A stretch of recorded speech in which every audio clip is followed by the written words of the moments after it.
Hello everybody, my name is Shane Willis. As a junior, I think it's important for us to start looking towards the future and thinking of the field we might want to join upon graduation.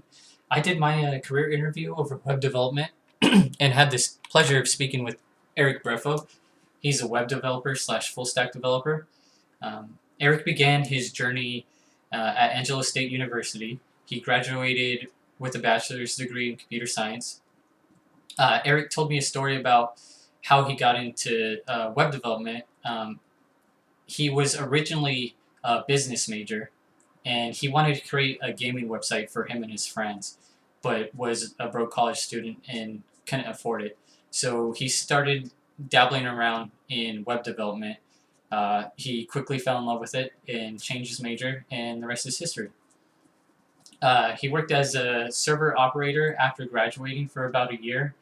He didn't really enjoy the workload or the hours, so in 2018 he created his own company called WinRage and became his own boss. That's when he started developing websites, and he's been doing it for about 8 years. I asked him what he thinks the requirements are for a web developer, and it's kind of in line with a quote from Emily Stevens, a writer for Career Foundry. She reported in a web article on October 21st, 2021 that anyone can become a web developer. You don't need to be a tech wizard, possess never-ending lists of formal qualifications. As long as you're passionate about the field and willing to learn, a career in web development is well within your reach.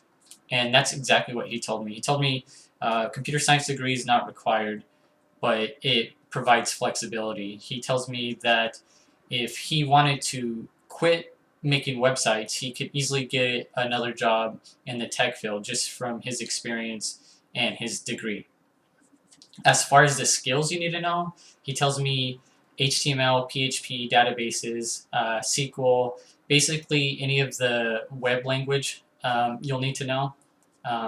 As far as soft skills and other skills, the ability to always be learning and adapting.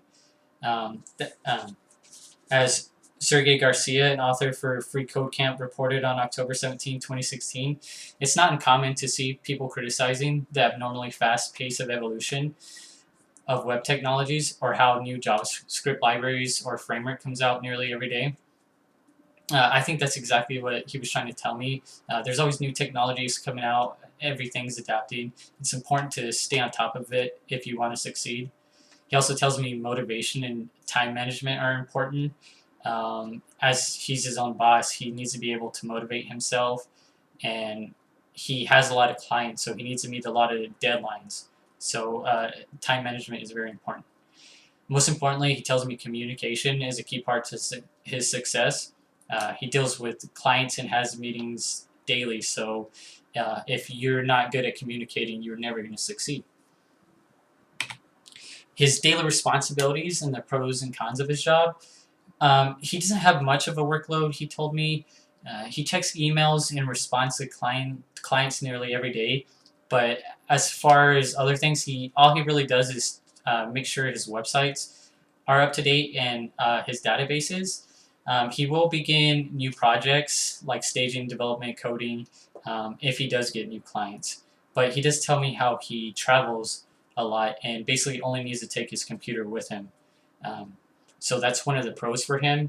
Another big pro is, of course, he's his own boss and the flexibility of the hours. He tells me how he gets paid well. As far as the cons, he has a lot of competition in the field. A lot of other countries can make a website for less, he tells me, so it's hard to compete with that. Income isn't guaranteed. It's based on the work and how many clients you have, and it's very difficult if you're not dedicated.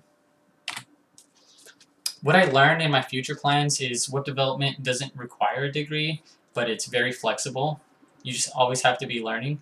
And it's very important to develop those skills like time management and communication, as well as the programming part.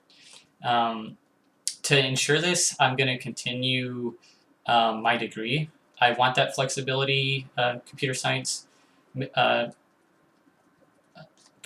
offers, and I want to practice in my free time, such as coding boot camps. They're about 8 weeks long, and they teach you a new computer science language.